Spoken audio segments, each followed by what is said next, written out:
예수님이라면 어떻게 하셨을까?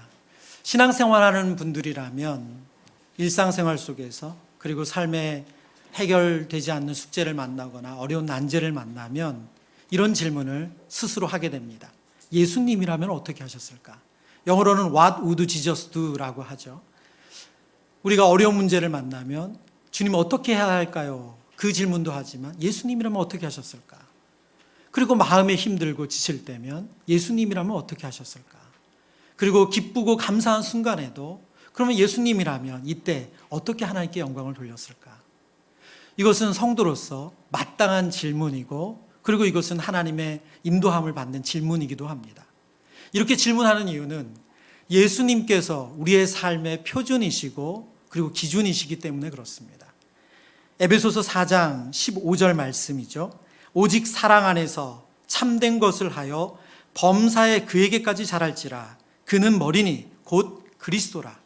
성경은 우리에게 영적 성장의 목표, 우리가 어디에까지 자라가야 하느냐, 그리고 어떤 사람이 되어야 하느냐, 그것을 범사의 그리스도에게까지라고 말씀하고 있습니다. 성경은 다른 목표를 주지 않았어요. 어떤 위인이나 그러면 영적으로 성숙한 어떤 리더를 우리에게 목표로 제시한 것이 아니라 성경의 목표는 유일합니다. 범사에 그에게까지 자랄지라. 그는 머리니 그리스도라. 예수님만이 우리의 삶의 영적인 목표의 기준이고 그리고 도달해야 될 지점입니다. 그런데 오늘 이런 관점에서 성경을 보면 오늘 읽은 본문의 말씀은 좀 혼란스러워요. 왜냐하면 예수님의 모습이 좀 너무 과격해요. 오늘 본문 15절이죠. 노끈으로 채찍을 만드사 양이나 소를 다 성전에서 내쫓으시고 돈 바꾸는 사람들의 돈을 쏟으시며 상을 엎으시고, 제가 강조한 부분이 있죠. 내쫓으시고 쏟으시며 엎으시고. 이 말씀을 보면 예수님의 하는 행위는 사람들로 하여금 놀라는 정도가 아니라 너무너무 긴장하게 만드는 사건입니다. 본문에 쓰인 엎으시고라는 단어는 아나트레포라는 단어인데 뒤집어 엎다 그리고 파괴하다는 의미를 가지고 있습니다. 그러니까 예수님의 한 행위는 그냥 일반적인 행위가 아니라 아주 사람들로 하여금 극도의 긴장감을 주는 아주 어떻게 보면 폭력적인 행위가 맞습니다. 복음서에 등장하는 예수님의 모습은 인자하시고 자비하시고 오래 참으시고 그리고 긍휼히 여기시는 모습이시거든요. 근데 오늘 요한복음 2장에 이 예수님의 모습은 우리로 하여금 너무 놀라움을 금치 못하게 합니다. 특별히 이 이방인의 땅에서, 이방인의 뜰이죠. 이방인의 뜰에서 이스라엘 백성들이 제사를 드리기 위해서 양을 사고 또 소를 팔고 비둘기를 사고, 이 행위는 부당한 것이 아니라 불법이 아니라 합법적이었어요. 왜냐하면 이스라엘 백성들이 하나님 앞에 제사를 드리려면 반드시 피 흘림의 제사가 필요합니다. 왜냐하면 피 흘림이 없이는 죄사함이 없기 때문에. 그러니 양과 소, 비둘기를 잡아서 하나님께 나아가죠. 그런데 하나님께서 분명히 제물을 드릴 때는 흠 없는 것이 한다라고 말씀하셨어요. 그럼 여러분 생각해 보세요. 예루살렘 인근에 사는 주민들은 제사 드릴 때 흠 없는 양과 소를 잘 키웠다가 그 양을 데리고 오는 것은 그나마 가능한 일인데, 예루살렘에서부터 멀면 멀수록 그 일은 상당히 어려운 일이에요. 1년 동안 흠없는 양이나 소를 혹은 비둘기를 잘 키웠다고 해도 그것이 데려오는 동안, 예루살렘까지 데려오는 그 기간 동안 흠집이 나거나 상할 일은 너무너무 많습니다. 그러니까 그러한 예배자들을 위해서 이방인의 뜰에 양과 소를 놓고 그들에게 제사를 흠없는 양을 드려서, 소를 드려서, 비둘기를 드려서 예배 드릴 수 있도록 돕는 것, 이건 합법적으로 진행됐던 거거든요. 또한 레위기 5장 말씀을 보면 레위기 5장 14절 15절, 여호와께서 모세에게 말씀하여 이르시되 누구든지 여호와의 성물에 대하여 부지 중에 범죄하였으면 여호와께 속건제를 드리되 내가 지정한 가치를 따라 성소의 세겔로 몇 세겔 은에 상당한 흠없는 순양을 양떼 중에서 끌어다가 속건제로 드려. 오늘 성경에 보면 이스라엘 백성들이 성전에서 하나님 앞에 물질로 현금으로 낼 때는 반드시 성소의 세겔로 드리게 되어 있어요. 그러니까 사람들이 일반적으로 통용되던 화폐, 그 돈을 가지고 성전에서는 사용할 수가 없어요. 하나님이 성소의 세겔이라고 아주 구체적으로 말씀하셨고, 또 제사마다 얼마를 내야 되는지, 그리고 심지어는 남자, 여자, 또 가난한 자, 부한 자, 이런 아주 구체적으로 몇 세겔을 낼지 그 제사에 따라서 규정해 주셨어요. 예수님 당시도 로마의 화폐가 통용되는 시대니까 성전에 와서 로마 돈 받아가지고 성전에서 하나님께 헌금할 수가 없어요. 그러니 그 돈을 성소의 세겔로 바꾸는 환전상이 있는 것, 이것도 이상한 일이 아니죠. 그거 다 합법적이에요. 합법적으로 양을 팔고 합법적으로 돈을 바꿔주는 이 일에 오늘 예수님께서는 너무너무 화를 내시면서 그들을 쫓아내시고 그 상을 엎으셨단 말이죠. 어떻게 예수님을 이해해야 되는가? 예수님이 자신의 뜻에 맞지 않는다고 이렇게 과격하게 행동하는 것, 우리가 과연 이것을 예수님의 본으로, 모범으로 우리가 따라서 볼 수 있나? 이 부분에 대해서 신약학자 김세훈 교수님이 이렇게 설명을 해주고 있습니다. 예수께서 제물에 쓰일 짐승들을 내쫓고 헌금을 위한 환전을 방해한 것과 환전상의 상을 뒤엎은 것은 이 사실들을 극적으로 표현한 선지자적 행위였다. 예루살렘 성전은 더 이상 성전 기능을 하지 못하고 그 성전 제사를 중심으로 한 유대교는 하나님의 백성이 하나님과 교제하는 역할을 수행하지 못한다. 예수님의 한 행동은 어떤 행동이라고요? 선지자적 행동이래요. 구약시대의 선지자들이 하나님의 메시지, 하나님의 뜻을 받아서 아주 특이한 행동들, 특별한 행동들을 하거든요. 그거와 같은 행동이 바로 예수님께서 성전에서 상을 엎고 그리고 양과 소를 쫓아내신 행동이라는 거예요. 에스겔서 4장 말씀을 보겠습니다. 에스겔서 4장 3절에서 6절. 또 철판을 가져다가 너와 성읍 사이에 두어 철벽을 삼고 성을 포위하는 것처럼 애워싸라. 이것이 이스라엘 족속에게 징조가 되리라. 너는 또 왼쪽으로 누워 이스라엘 족속의 죄악을 짊어지되 내가 눕는 날수대로 그 죄악을 담당할지니라. 내가 그들의 범죄한 횟수대로 내가 날수를 정하였나니 곧 391이니라. 너는 이렇게 이스라엘 족속의 죄악을 담당하고 그 수가 차거든 너는 오른쪽으로 누워 유다 족속의 죄악을 담당하라. 내가 내게 40일을 정하였나니 하루가 1년이니라. 여러분, 하나님의 메시지를 전하는 에스겔 선지자에게 하나님께서 아주 특별한 행동을 요구하세요. 꼭 이 철판을 가지고 성처럼 만든 다음에 그 옆에 누우라는 거예요. 한쪽으로 눕는데 첫 번째는 왼쪽으로 누우래요. 390일 동안. 사람들이 다 보는 데서 꼭 무슨 모형으로 성을 만들어 놓고 그 옆에 왼쪽으로 누워서 390일을 지내는 거예요. 근데 이 행동이 더 특이한 것은 먹을 때도 누워서 먹으라고 말씀하세요. 그리고 또 40일만 오른쪽으로 누우래요. 그리고 이 행위가 무슨 뜻이냐? 이스라엘 족속의 죄를 담당하는 시간이다. 그렇게 말씀해 주세요. 이것만 해도 너무너무 특이한 행동인데 하나님 여기서 멈추지 않으세요. 에스겔 4장 13절 15절 말씀.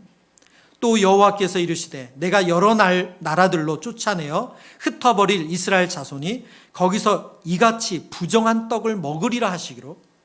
그들이 하나님의 징계를 받아서 심판을 받아서 부정한 떡을 먹게 되는데 그러면 어떤 일이 일어나냐? 14절. 내가 말하되 주 여호와여 나는 영혼을 더럽힌 일이 없었나이다. 어려서부터 지금까지 스스로 죽은 것이나 짐승에게 찢긴 것을 먹지 아니하였고 가증한 고기를 입에 넣지 아니하였나이다. 15절. 여호와께서 내게 이르시되 보라 쇠똥으로 인분을 대신하기를 허락하노니 너는 그것으로 떡을 구울지니라. 하나님께서 390일은 왼쪽으로 누워서 지내면서 너가 떡을 구워 먹어라. 그리고 40일을 오른쪽으로 누워서 떡을 구워 먹으라 말씀하셨는데 그 떡은 보리떡이었어요. 그런데 그 떡을 구울 때 사람의 인분으로 떡을 구워 먹으래요. 여러분, 멀쩡한 사람에게 어떻게 이런 요구를 하세요? 근데 하나님이 그 이유를 뭐라고요? 너희가 이제 쫓겨나서 그렇게 부정한 떡을 먹을 거다. 이방신을 섬겼던 그 부정한 나라에서 부정한 떡을 먹을 거다. 이거는 다 그것을 보여주는 행동이다. 선지자가 말하죠. 주님, 저는 한 번도 부정한 것을 먹어본 적이 없습니다. 그런 저에게 어떻게 이런 것을 요구하십니까? 하나님께서 그래, 그러면 쇠똥으로 보리떡을 만들어 먹어. 내가 그것까지는 허락할게. 이게 바로 선지자적 행동이에요. 너무나도 해괴망측하죠. 그러나 하나님은 이것을 통해서 이스라엘 백성들이 어떤 심판을 받고 그리고 어느 기간 동안 이런 포로로 지낼 것인지를 알려주신 거죠. 예수님께서 한 행동도 바로 이런 사인, 이런 표적과 같은 일이다. 오늘 성경이 말씀하고 있는 겁니다. 그러니까 오늘 본문을 우리가 일반적인 맥락에서 예수님도 화내실 일에는 이렇게 그냥 상도 없고 막 이렇게 막 분노하셨어. 그것을 우리도 나도 뭐 의로운 분노 있잖아. 여러분 그렇게 생각하시면 안 된다는 거예요. 예. 예수님의 과격하고 파격적인 행동에 놀란 유대인들이 예수님께 묻습니다. 18절. 이에 유대인들이 대답하여 예수께 말하기를 내가 이런 일을 행하니 무슨 표적을 우리에게 보이겠느냐. 유대인들로 너무너무 놀랐어요. 상상도 못한 일이죠. 아니, 예배를 방해하는 양과 소를 쫓아내고 비둘기를 쫓아내고 그리고 환전상에 돈을 땅에 쏟고 상을 뒤엎는, 하나님을 예배하는 장소에서 예배를 방해하는 이 행동을 보고 너무너무 놀랐어요. 그리고 묻습니다. 누가 당신에게 그런 권세, 그런 권위 이렇게 할 수 있도록 했냐. 예수님이 말씀하세요. 19절. 우리 19절부터 21절까지 함께 읽습니다. 시작. 예수께서 대답하여 이르시되 유대인들이 이르되 이 성전은 46년 동안에 지었거늘 내가 3일 동안에 일으키겠느냐 하더라. 그러나 예수는 성전된 자기 육체를 가리켜 말씀하신 것이라. 유대인들의 질문에 예수님이 뭐라 말씀하세요? 당신 무슨 권세로, 누가 이런 당신에게 하라고 이렇게 사인을 줬냐? 당신의 표적이 있냐? 예수님이 뭐라 말씀하세요? 너희가 이 성전을 헐라. 너희가 이 성전을 헐라. 그러면 내가 3일 동안, 3일 만에 다시 일으키리라. 유대인들이 눈에 보는 성전은 헤롯 성전이에요. 당시 헤롯 성전은 완성이 되지 않고 완공이 되지 않고 계속 짓고 있는 중이었습니다. 근데 46년 동안이나 지었어요. 아주 화려한 성전이었어요. 아니, 이 성전 짓는 데만 46년이 걸렸는데 어떻게 3일 만에 지어? 말도 안 되는 소리를 하고 있네. 근데 예수님은 자신의 육체, 자신의 십자가의 죽으심과 부활을 통해서 성전을 다시 지으실 것을 말씀하신 거죠. 여러분, 이 본문이 이 요한복음 2장의 이 본문을 보면 첫 번째 사건은 가나 혼인잔치의 사건이에요. 그리고 두 번째 사건이 이 성전에서 이 상을 뒤엎고 양과 소를 내쫓는 사건입니다. 가나 혼인잔치의 예수님은 어떤 분이셨어요? 여자의 제때가 아직 이르지 않았습니다. 분명히 하나님의 때가 이르지 않았음에도 불구하고 예수님은 사랑과 긍휼로 마리아를 대해 주시고 또 이 포도주가 떨어진 이 혼주들을 긍휼히 여기셔서 기적을 행해서 그들을 먹이셨어요. 너무나도 사랑이 많으신 예수님이신데, 반대로 예루살렘 성전에서 예수님은 완전히 전혀 다른 인격을 가지신 것처럼 보인단 말이죠.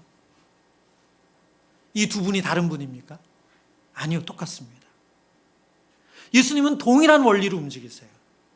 가나 혼인잔치에서 하나님의 때가 이르지 않았기 때문에 예수님은 사람들에게 드러나지 않게 기적을 행하시면서 사랑과 긍휼을 베푸셨어요. 그런데 오늘 본문에서 예수님은 하나님의 때에 맞게 움직이세요. 그래서 본문 13절은 이렇게 시작합니다. 유대인의 유월절이 가까운지라 예수께서 예루살렘으로 올라가셨더니. 요한복음은 예수님은 유월절 어린 양으로 오신 분이다. 유월절 어린 양이 되셔서 십자가에서 우리를 피 흘려 죽으실 분으로 끊임없이 알려주고 있는데, 예수님이 사람들 앞에서 자신이 누구신지를 드러낼 때가 됐다는 거예요. 그래서 예루살렘 성전에서 예수님은 이런 과격한 행동으로, 이런 선지자적 행동으로 자신이 누구신지, 그리고 하나님께서 어떤 일을 행하실지를 보여주고 계신다고 말씀하고 있습니다. 예수님께서 유대인들에게 너희가 이 성전을 헐라고 말씀하신 이 대답 속에서 하나님이 우리에게 알려주시는 영적인 의미를 깨닫기를 원합니다. 첫 번째는 껍데기 예배는 버리고 본질로 돌아가라는 거예요. 껍데기 예배는 버리고 본질로 돌아가라. 본문 16절 17절 말씀, 비둘기 파는 사람들에게 이르시되 이것을 여기서 가져가라. 내 아버지의 집으로 장사하는 집을 만들지 말라 하시니 제자들이 성경 말씀에 주의 전을 사모하는 열심이 나를 삼키리라 한 것을 기억하더라. 지금 예루살렘 성전이 장사하는 집이 되었어요. 근데 원래 성전은 어떤 곳입니까? 하나님을 만나는 곳이죠. 하나님과 교제하는 집이에요. 그래서 다른 본문에서는 내 집은 만민이 기도하는 집이다. 하나님을 만나서 영적으로 교제하고 은혜를 누리는 곳, 그것이 바로 성전입니다. 그런데 이스라엘 백성들은 더 이상 성전이 하나님이라는 본질을 추구하는 곳이 아니라 하나님을 통해서 그들이 무엇인가 얻는 곳이 되어버리고 말았어요. 여러분, 이스라엘 역사를 보면 이스라엘 백성들은 단 한순간도 하나님을 떠난 적이 없습니다. 늘 하나님을 예배하고 하나님을 제사했어요. 광야에서 성막으로, 그리고 다윗이 성전을 짓고 난 이후에도 계속 그들은 하나님께 제사를 드렸어요. 쉬지 않고. 그런데 그들은 그들의 원하는 일이 있을 때, 그리고 그들의 복을 얻기 위하여, 그들의 건강을 위하여, 그들의 안녕을 위하여 당시 다른 지역 사람들이 섬기는 그 신들도 기꺼이 섬겼습니다. 그래서 산당을 짓고 그 산당에서 밀곰을 섬기고 바알을 섬기고 아세라를 섬긴 게 이스라엘 백성들이에요. 지금 하나님 앞에 예배하는, 이 성전에서 예배하는 그 또한 하나님을 추구하고 하나님을 섬기는 그것이 그들의 첫 번째 목적이 아니라 하나님을 통해서 그들이 안녕을 얻고 하나님을 통해서 그들이 부를 얻고 하나님을 통해서 그들이 건강을 얻는 것, 그것이 이스라엘 백성들의 예배가 되었어요. 말라기서에 보면 이스라엘 백성들의 이런 변질된 예배에 대해서 하나님께서 이렇게 말씀하세요. 말라기 1장 7절 8절입니다. 우리 함께 읽어보겠습니다. 너희가 더러운 떡을 나의 제단에 드리고도 말하기를 우리가 어떻게 주를 더럽게 하였나이까 하는도다. 이는 너희가 여호와의 식탁은 경멸히 여길 것이라 말하기 때문이라.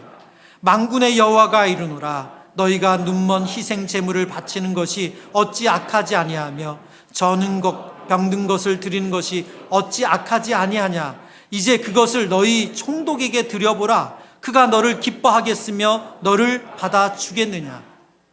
아멘. 여러분, 구약의 마지막 선지자인 말라기 선지자는 이스라엘 백성들이 드리는 예배가 어디까지 변질됐는지를 보여줘요. 그들이 하나님 앞에 똑같이 예배를 드려요. 형식을 갖춰서.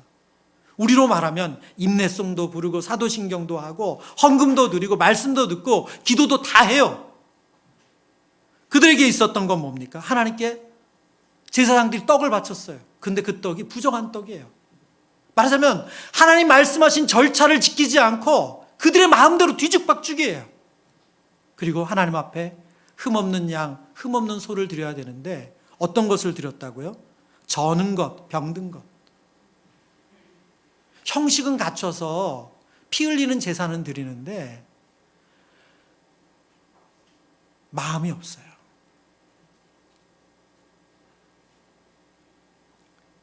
마음을 얻고 껍데기만 남은 예배를 하나님께 드립니다. 하나님께서 말라기 1장 10절에 이렇게 말씀하세요. 만군의 여호와가 이르노라. 너희가 내 제단 위에 헛되이 불사르지 못하게 하기 위하여 너희 중에 성전문을 닫을 자가 있었으면 좋겠다. 내가 너희를 기뻐하지 아니하며 너희 손으로 드리는 것을 받지 아니하리라. 하나님 뭐라고 말씀하세요? 제발 주일날 안 왔으면 좋겠다. 예배문 닫았으면 좋겠다. 그런 예배 왜 드리냐? 제단에서 짐승 태우는 냄새 역겹다. 마음도 없는 그 예배를 왜 드리냐? 누가 저 문 좀 제발 닫아다오. 여러분, 하나님의 분노가 느껴지지 않나요? 오늘 예수님은 그 분노를 가지고 헤롯 성전에 그 능력을 상실하고 하나님 앞에 마음을 들이지 않는 그 예배를 드리는, 겉모습은 다 갖췄지만 하나님의 뜻에 순종하지 않고 하나님을 추구하지 않고 그들의 복과 안녕과 안정을 추구하는 그 예배가 더 이상 아무 소용없다. 그것을 하나님께서 이 선지자적 행동으로 보여주고 계신 거예요. 예수님은 껍데기만 남은 그들의 예배, 껍데기를 버리고 그 예배의 본질, 하나님을 추구하는 것으로, 예수님을 추구하는 것으로 돌아서라고 말씀합니다. 요한복음 1장 14절 말씀입니다. 말씀이 육신이 되어 우리 가운데 거하심에 우리가 그 영광을 보니 아버지의 독생자의 영광이요 은혜와 진리가 충만하더라. 아멘. 여러분, 왜 하나님이 이렇게까지 하셔야만 됐습니까? 눈에 보이는 성전 제사로는 도저히 하나님의 영광이 보이지 않아요. 이제는 바뀔 수가 없어요. 그러니 하나님 자신이 오셨어요. 하나님 자신이 오셔서 부인할 수 없는 하나님의 은혜를, 하나님의 영광을 볼 수 있도록 예수님 자신이 오신 거예요. 그리고 나와 교제하자. 정말 나와 회복하자. 정말 너희들이 정말 하나님의 자녀다운 삶을 누렸으면 좋겠다. 하나님의 영광을 가지신 그분이 인간의 몸으로 오셔서 참 성전임을 보여주시는 겁니다. 예배의 본질은 하나님을 추구하는 거예요. 예배의 본질은 예수님을 추구하는 겁니다. 하나님을 통해, 예수님을 통해 뭘 얻고자 하는 게 아니라 하나님 그분을 추구하는 겁니다. 제가 언제 가장 하나님 앞에 이런 진실된 예배, 가장 이런 감격스러운 예배, 마음을 다한 예배를 드렸는가? 말씀을 묵상하는 내내 저를 돌아보는데 제가 정말 하나님께 뜨겁게 간절히 눈물로 매 순간을 하나님만을 추구하며 예수님만을 추구하며 드렸던 예배가 언제였냐면 예배를 가지 못할 때였더라고요. 예배를 너무너무 가고 싶은데 가지 못할 때. 제가 군에서 자대 배치를 받았는데요. 너무너무 제 선임병이 저를 너무 반겨주는 거예요. 너무 반가워하고 막 바로 PX 데려가서 엄청 사주고 제가 이분이 나를 이렇게 좋아하도 나 이게 기도응답인가? 정말 그런 마음이 들 정도였어요. 근데 알고 봤더니 이분은 한참 군생활 한참 했는 상병, 그때 중간쯤 됐는데 후임병이 자기 뒤로 한 명도 안 들어왔어. 이제 본인 부하가 들어왔으니 이제 본인이 그 막내를 면했잖아요. 그래서 너무 그게 좋아가지고 저를 잘해준 거였어요. 그런데요, 제가 수요 예배를 간다고 하는 순간부터 바뀌더라고요. 이분은 다른 종교를 믿으셨는데 그때부터 핍박을 하기 시작하셨어요. 제가 이분이 제대할 때까지 저는 밤에 이제 점호가 끝나면 불을 딱 끕니다. 그럼 저는 알아서 내려가서 머리를 박고 있었어야 됐어요. 제대하는 그때까지. 거기다가 또 신학교를 다닌다고 부대에서는 저에게 군종병을 맡기니까 더 미운 털이 박혔죠. 제 후임이 들어오고 후임이 몇 명이 들어왔는데도 그 마음의 그 분노가 안 바뀌시더라고요.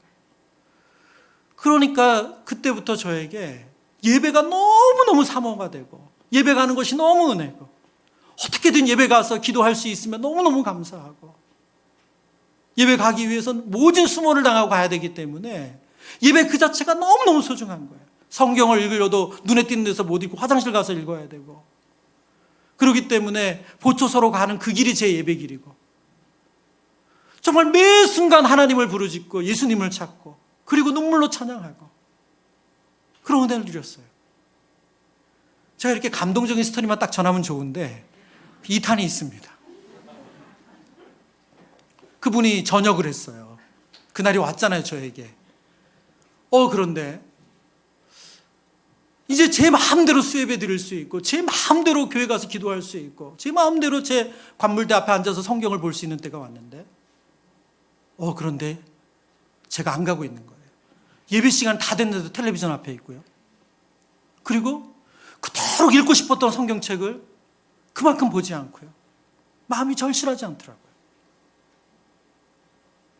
저에게 너무 충격적이었어요. 아니 그렇게 예배가 사모가 되고 기도만 할 수 있으면 너무너무 좋고 찬양할 수 있으면 너무너무 눈물이 나던 그런 마음으로 하나님을 찾았는데 아니 저를 괴롭히던 저를 핍박하던 선임병 나가고 나니까 천천히 제가 바뀌더니 나중엔 제 후임 군종에게 맡기고 정말 예배 시간이 임박해서 예배당에 내려가고. 여러분, 우리가 어떻게 참된 예배자로 우리 자신을 지킬 수 있습니까? 첫 번째, 우리가 죄인임을 잊지 않는 거예요. 여러분, 우리가 죄인임을 잊지 않는 거예요. 저와 여러분이 하나님의 은혜로 구원받은 죄인임을 잊지 않는 거예요. 하나님의 은혜 없이 살 수 없는 인생을 잊지 않는 겁니다. 두 번째는 참된 예배자라면 우리의 사명을 잊지 않으셔야 돼요. 하나님이 저와 여러분에게 주신 사명이 뭡니까? 성경은 아주 명확해요. 하나님을 영화롭게 하는 것. 하나님을 영화롭게 하는 것이래요. 그럼 하나님을 어떻게 영화롭게 합니까? 하나님을 예배하는 것이고요, 하나님의 뜻에 순종하는 거예요. 성경이 명확하게 하나님의 뜻이라고 문자적으로 쓰신, 성경 안에 하나님의 뜻이라고 적혀있는 문자적으로 나와 있는 하나님의 뜻은 몇 군데 안 돼요. 근데 그 중에 하나가 영혼을 구원하는 일이에요. 여러분, 하나님의 뜻은 영혼을 구원하는 거예요. 여러분 삶이 너무 평안하세요? 그래서 기도가 잘 안 나오세요? 여러분, 영혼을 위해서 우셔야 돼요. 10월 달에 저희가 2주간 새생명 축제를 할 겁니다. 복음을 전하는 시간을 가질 거예요. 매일의 삶이 우리가 전도하는 삶이 되어야 되지만 공동체적으로 함께 기도하고 은혜를 구하며 새생명 축제를 할 거예요. 그래서 9월 첫 번째 주일 날은 태신자 작정을 할 겁니다. 여러분이 마음에 품고 기도하는 전도 대상자를 적어서 내는 시간이에요. 여러분, 기도하세요.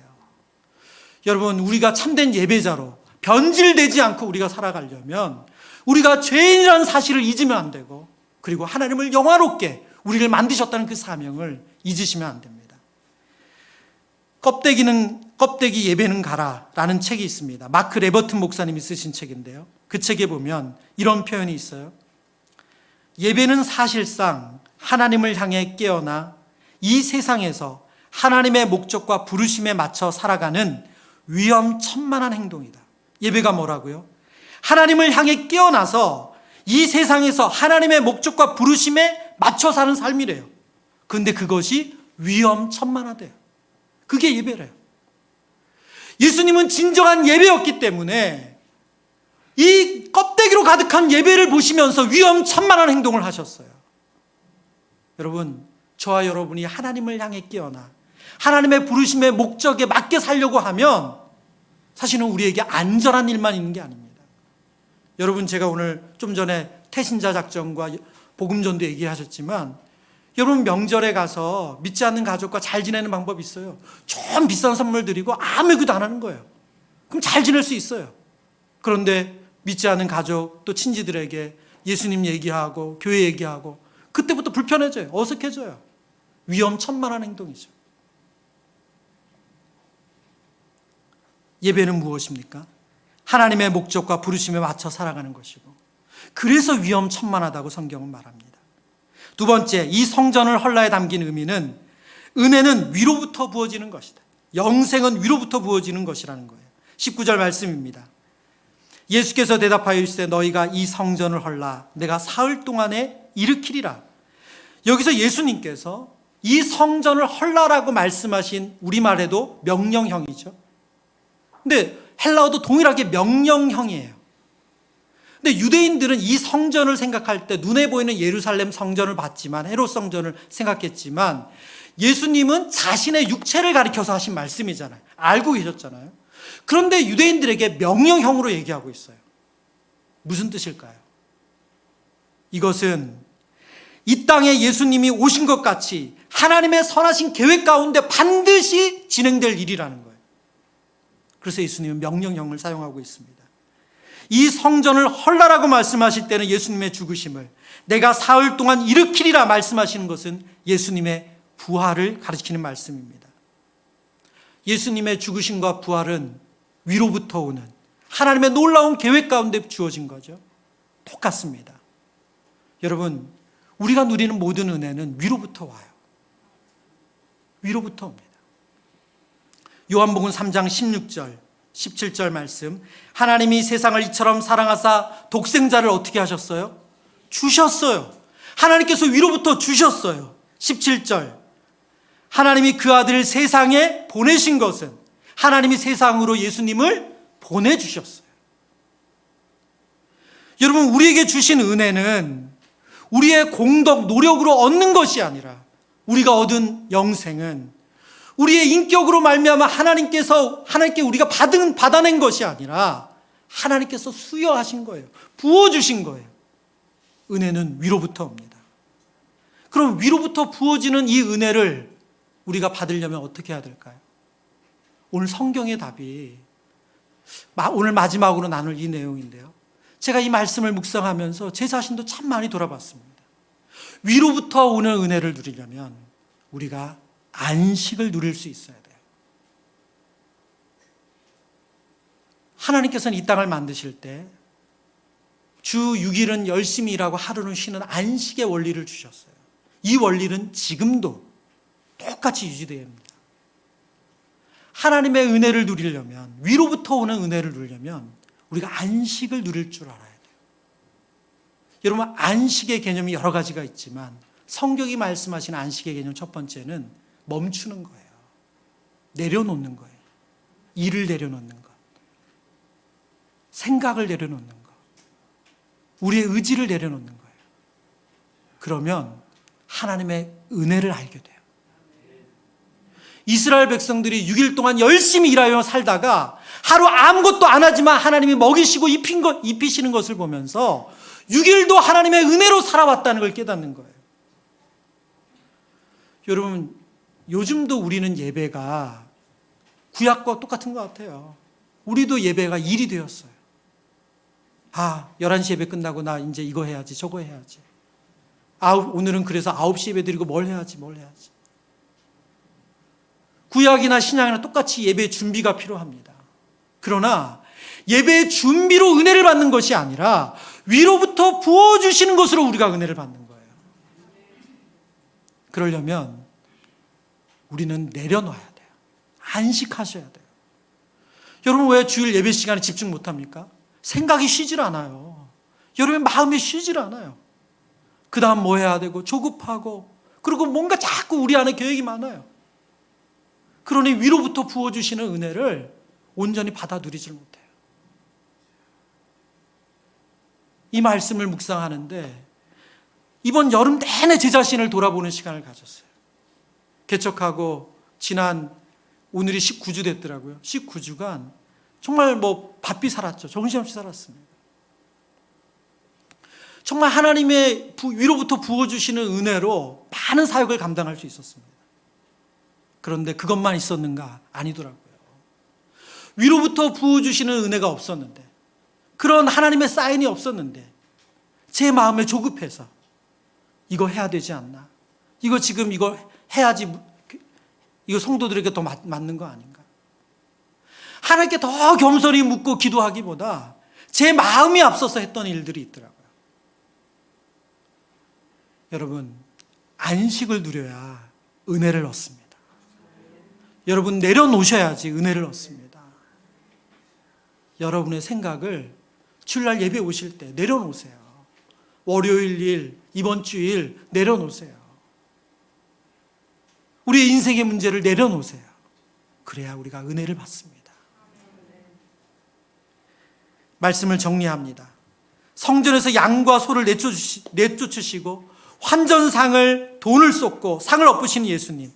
예수님은 선지자적 행동으로 껍데기 예배는 버리고 예배의 본질을 회복하기를 우리에게 알려주고 계십니다.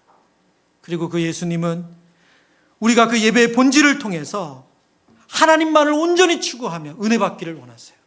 위로부터 부어주시는 은혜, 위로부터 부어주시는 그 은혜는 우리가 안식을 누릴 때, 우리의 생각을 멈추고 일을 멈추고 우리가 내가 하고자 하는 이 마음을 내려놓을 때 하나님께서 주시는 줄 믿습니다. 이 은혜를 누리시는 사랑하는 성도님들 되시기를 주님의 이름으로 축원합니다. 우리 지존하신 주님 이름 앞에 찬양드리며 함께 기도하겠습니다.